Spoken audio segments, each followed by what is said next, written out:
what could be coming at you in southeast Colorado is a lot different than what it is in urban areas. We have a lot more things out here to be, especially without shoulders, to be worked up about or be watching for. We have agriculture vehicles. Somebody's got a 20-foot disc coming around a blind curve on a road without shoulders, and you're speeding, which doesn't give you time to move. The tractor has nowhere to go, right, other than to just drive into the ditch.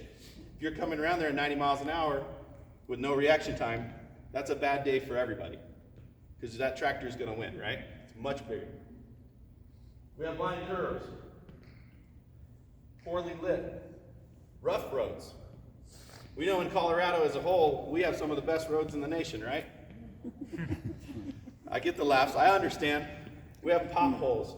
We have washboard roads. We have construction. You guys got construction right out here in front of the school on Highway 50. That's been going on for a little bit, right? Changing lanes.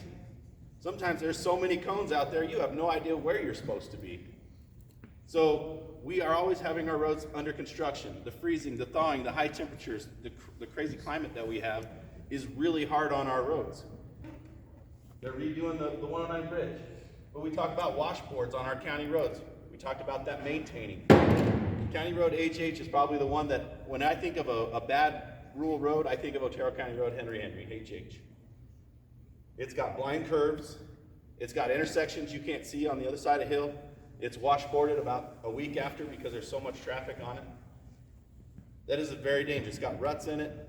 Pretty much everything you could hate about a road, go drive down that road and you're going to see it.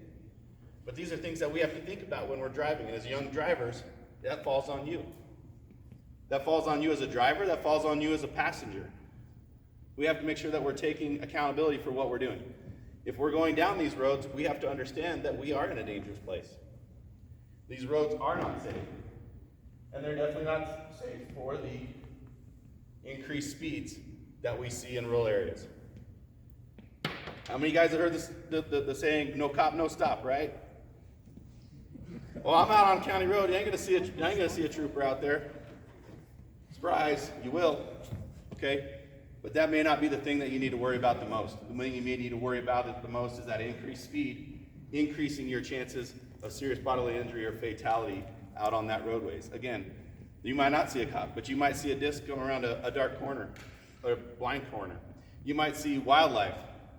We got a lot of that going around. We got deer, we got cattle. I can tell you that one of the things that scares me the most about driving some of these roads at night is black cattle. They're very hard to see if they are out on the roadway. How many of you guys have been driving down the road and thinking, man, what if I come around this corner and there's a 2,000-pound bull sitting in the middle of my road? What am I gonna do? Gonna lose, and it's gonna hurt. So with these increased speeds out here in the rural areas, we need to make sure that we're putting it upon ourselves to slow our speeds down. And as a passenger, sometimes that falls on us too.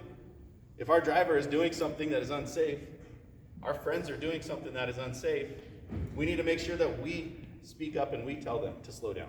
It's your life that's also in jeopardy, right? It's not just a ticket that's waiting for you guys. It could be something much more severe.